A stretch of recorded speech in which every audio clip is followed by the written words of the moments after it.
ஆனால் தனக்கு சொத்து சேர்ப்பதையெல்லாம் கொண்டு போய் அதானி பேர்ல வைத்திருக்கிறார் மோடி அப்படின்னு இன்னொரு பிம்பம் அதான் உருவாகும். மோடியின் உருவம் இத்தனை விதமா இருக்கிறது. ராமர் கோயில் கட்டினவர், இப்படி எதை வேணாலும் எடுத்துங்க.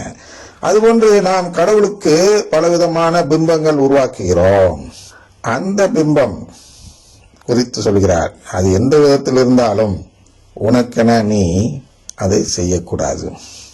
அந்த வழிபாட்டு முறையெல்லாம் உனக்கு என்று செய்யக்கூடாது, எனக்கு செய்யணும். எனக்கென செய்யக்கூடியது எது என்றால் நான் காட்டிய வழிதான் எனக்கென செய்யக்கூடியது. திருப்பி திருப்பி அதே வாசி காட்டுகிறேன். கடவுள் மனிதர்களை தமக்கு ஏற்புடாக்கும் முறை, அந்த முறைதான் கடவுளுக்கு ஏற்புடையது. கடவுளுக்கு என்ன செய்யப்படும் ஒரு நம்பிக்கை. சிலையெல்லாம் இங்க நம்பிக்கை நம்பிக்கை என்று பார்க்கணும். தெய்வங்கள் மத நம்பிக்கை அது எனக்கென இருந்தால் அது கடவுளுக்கு ஏற்புடையது அல்ல. கடவுளுக்கென ஒரு மத நம்பிக்கை இருந்தால் அது கடவுளுக்கு ஏற்புடையது. இப்ப கடவுளுக்கென என்று நாம் உருவாக்க கூடாது, கடவுள் உருவாக்கி இருக்கணும். அதெல்லாம் பார்க்கும் பொழுதுதான் எது வருகிறது என்றால் ரோமன் கத்தோலிக்க திருச்சபை உள்ளே வருகிறது. ரோமன் கத்தோலிக்க திருச்சபை என்பது இன்று ரெக்கார்டிங் எடுக்கும் நாள் என்பது இயேசு விண்ணேற்றம் அடையும் நாள், விண்ணுலகுக்கு எழுந்து சென்ற நாள். அதுதான் நம்முடைய நம்பிக்கை. அது ரோமன் கத்தோலிக்க திருச்சபை நம்பிக்கை. எது என்றால் இயேசு இன்று விண்ணுக்கு சென்று நற்கருணை வடிவில் வீற்றிருக்கிறார். ஏன் என்றால் தன்னுடைய குடும்பத்தை உருவாக்க நற்கருணை என்ற ஒரு அப்ப வடிவில் தன்னை மாற்றிக்கொண்டு அதை தன்னை புசிப்பவர்கள் அனைவருக்கும் உடன்படிக்கை செய்து அவர்களுக்கு அந்த உறவை கொடுக்க தன்னையே மாற்றி தீர்ப்பு நாள் வரை காத்திருக்கிறார் என்பதுதான் கத்தோலிக்கர்களின் நம்பிக்கை.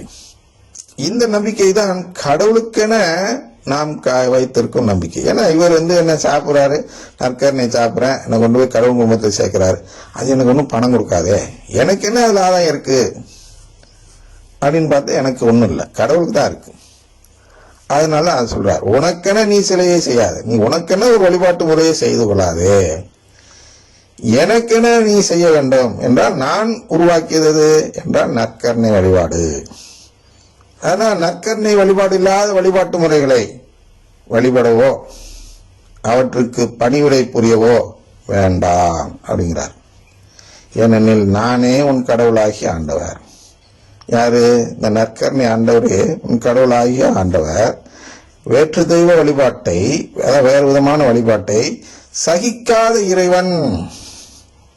அப்ப நீ செய்கிற, நான் சகிக்காத ஒரு செயலை நீ செய்கிறாய் என்றால் நீ என்னை வெறுப்பவன் ஆவாய். அதனால என்ன பண்ண, 4 தலைமுறைக்கு உன்னை பிள்ளைகளை தண்டிப்பேன். அடுத்து மாறாக என் மீது அன்பு கூர்ந்து என் கட்டளைகளை கடைபிடிப்பவர் அப்படின்னு என்ன, அவர் மீது அன்பு கூறுதல் என்ன, அவருடைய குடும்பத்தில் சேர விரும்புதல்.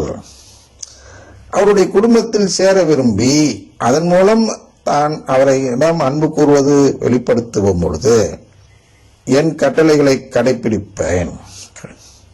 சரியா? அப்படி கடைபிடிப்போருக்கு 1000 தலைமுறைக்கு பேரன்பு காட்டுபவர் கடவுள். 1000 தலைமுறைக்கு பேரன்பு காட்டுதல் என்ன, அது அவருடைய உறவை பெற்ற பின் பல ஆயிரம் தலைமுறை வாழக்கூடிய வாழ்நாட்களுக்கு கடவுளின் அன்பு எனக்கு கிடைத்துக் கொண்டே இருக்கும். அதுதான் ஃபிலியல் அடாப்ஷன் என்று சொல்கிறோம், சந்தான தத்தெடுப்பு என்று சொல்கிறோம். இந்த சந்தான தத்தெடுப்பு என்பதுதான் கடவுளின் பேரன்பு. அப்ப உன் கடவுளாகிய ஆண்டவரின் பெயரை வீணாக பயன்படுத்தாதே அப்படின்னு என்ன, நீ உன் இஷ்டத்துக்கு சொந்த கற்பனையில கடவுளுக்கு ஏற்புடைய நிலை வழிபாட்டு முறை இதுதான் என்று சொந்த சபைகளை உருவாக்காதே, சொந்த மதங்களை உருவாக்காதே கண்டிக்கிறாரு. என் பேரை வீணா யூஸ் பண்ணாத அப்படின்னு சொல்றதுன்னா என்ன, அவர் பேரை பயன்படுத்தி இவன் பாட்டி செய்து சபையில் இருக்கிறாங்க. யார் அவருக்கு லைசன்ஸ் கொடுத்தா? கிடையாது. கவர்மெண்ட் கேட்க முடியாதுன்னு ஸ்ட்ரைக் பண்றாங்க. அதனால கவர்மெண்ட்டுக்கே அந்த நம்பிக்கை இல்லை. அதனால சொல்ற, உன் கடவுளாகி ஆண்டவரின் பெயரை வீணாக பயன்படுத்தாதே, ஏனெனில் தம் பெயரை வீணாக பயன்படுத்துபவனை ஆண்டவர் தண்டியாது விடார். நிச்சயம் தண்டிப்பாரு. யாரு? இந்த எவனா சொந்தமா ஒரு வழிபாட்டு முறை உருவாக்கி இது கடவுளுக்கு உகந்ததுன்னு சொல்லி போய் சொல்றானோ, கடவுளுடைய பெயரை வீணாக பயன்படுத்துகிறானோ, அவனுக்கு நிச்சயமாக தண்டனை உண்டு என்று சொல்கிறார். அப்ப நரகம் யாருக்காக என்று புரிகிறதா? எல்லோருக்கும் அல்ல. யாரு இந்த சொந்த கருத்தை எல்லாம் கொண்டு வந்து மத கோட்பாடுகளாக போதிக்கிறானோ அவனுக்கெல்லாம் தண்டனை காத்திருக்கிறது. இந்த கருத்துக்களை தான் நாம் எங்க பார்க்கிறோம் என்றால், கடவுளுக்கும் உமக்கும் எதிராக நான் பாவம் செய்தேன் என்று அந்த வார்த்தையிலிருந்து நாம் கண்டுபிடிக்கிறோம். எது என்றால் கடவுளுக்கு எதிரான பாவம். இப்பதான் பார்த்தோம். அதை நாம் உணர வேண்டும். இந்த ஊதாரி மைந்தன் அதை உணர்ந்ததால் வீடு திரும்புகிறான். அதுபோல் நாமும் கடவுளுக்கு எதிரான பாவம் நான் செய்துவிட்டேன் என்பதை உணர்ந்து வளமை நற்செய்தியை கைவிட்டு விட்டு சிலுவை நற்செய்தியை ஏற்று, என வளமை நற்செய்தி என்பது எனக்காக உள்ள ஒரு வழிபாட்டு முறை, நம்பிக்கை முறை.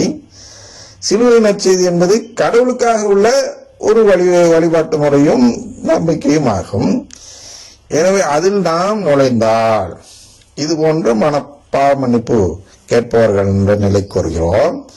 ஆனால் கடவுளுக்கும் மனிதனுக்கும் எதிராக நான் பாவம் செய்தேன் என்று உணரப்பவர்கள் யார் என்றால், வளமை நற்செய்தியிலிருந்து மனம் மாறி சிலுவை நற்செய்தியை ஏற்றுக்கொள்கிறார்கள். அப்ப இவர்கள் யார் நம்ம முடிக்கணும்? அது இப்படி சொன்னாக்கா எல்லாம் நான் தான் பாங்க. இவங்க யாருன்னா, இதுவரை பிரேஸ் தி லார்ட் சொல்லி கொண்டு வந்து இனி நான் செய்ய மாட்டேன், பிரேஸ் தி லார்டே சொல்ல மாட்டேன் என்று யார் மாறுகிறார்களோ அவர்கள் தான் இந்த நிலைப்பாட்டு எடுப்பவர்கள். போனதிலே அதெல்லாம் வழக்கிட்டோம். பிரேஸ் தி லார்ட் சொல்றதுதான் யாரு? எதிரியின் வயலில் உழுது கொடுக்கும் ஒரு அடிமை. பிரேஸ் தி லார்ட் அப்படின்னா மனித மீட்புக்கு உதவாத வாழ்த்துறை, அய்யலானின் வயல். மரிய வாழ்க எஜமானனின் வயலில் உழுது கொடுக்கும் அடிமைகள். அப்ப எதிரி அடிச்சது அங்கதாங்க பிரச்சனை வருது. எதிரி அடிக்கிறது போதுதான் யார் என்றால் மனித மரபு, மனித சட்டம் இவற்றை மீறுகிறவர்கள். கடவுளின் உறவை பெற வேண்டும் என்பதற்காக மனித சட்டத்தை மீறி கடவுள் சட்டத்தை மட்டும் நான் கடைபிடிப்பேன் என்று யாராவது செயல்பட்டால் அவர்கள் தான் புனிதர்கள் சொல்றோம்.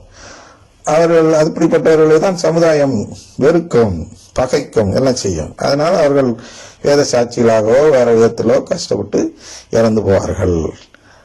அவர்கள் யார் என்றால் சாத்தானையும் எதிர்த்து அவனை பகைக்க துணிந்தவர்கள்.